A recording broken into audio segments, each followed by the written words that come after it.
Good evening, everybody. Nearly 1 year ago, Philando Castile was shot and killed during a traffic stop by Officer Geronimo Yanez. And tomorrow, his trial begins. At issue, what happened in that 1 minute and 14 seconds of time between when Castile was pulled over to the moment Yanez opened fire? Kent Erdahl spent the day asking questions about what the jury has to decide in this case. He joins us now. Kent?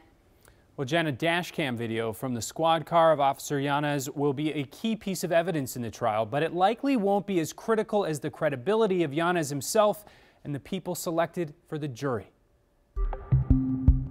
It's a case that gained worldwide attention in real time.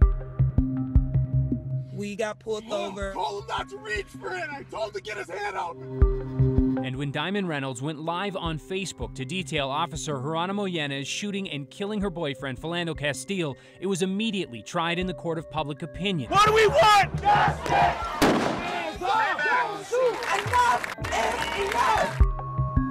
But now, months later, the real trial is only just beginning. I think there are real high expectations on both sides. Marsh Hallberg is a criminal defense attorney and former prosecutor and says because of the precedent it could set, both sides in this case are also under considerable pressure to win. There's obviously more public pressure on the prosecution in this case, that there's a expectation, I think, by some people in the community that we expect a conviction here, that it doesn't happen here. When's it going to happen? On the defense, they have the pressure of defending a police officer. I mean, the first type of case of this in the state to go forward. Hallberg says it's important to remember that Ramsey County Attorney John Choi decided to charge Officer Yanez with second-degree manslaughter, not first-degree murder, meaning the jury will have one major task. You're going to focus on two words: culpable negligence.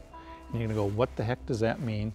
And they're going to be told that culpable negligence is gross negligence. So a very high level of negligence, failure to have reasonable care coupled with recklessness, just being reckless. The term reasonable seems to be at the center of this all the way around.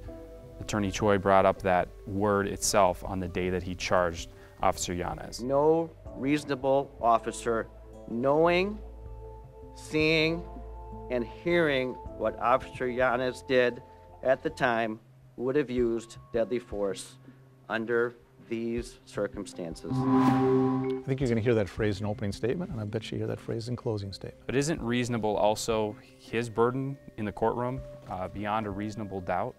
It is. The question you have here is reasonable. It has to also be viewed from the standpoint of a reasonable officer. It's just not a reasonable person, it's the reasonable officer would do based upon their training, their knowledge, their experience.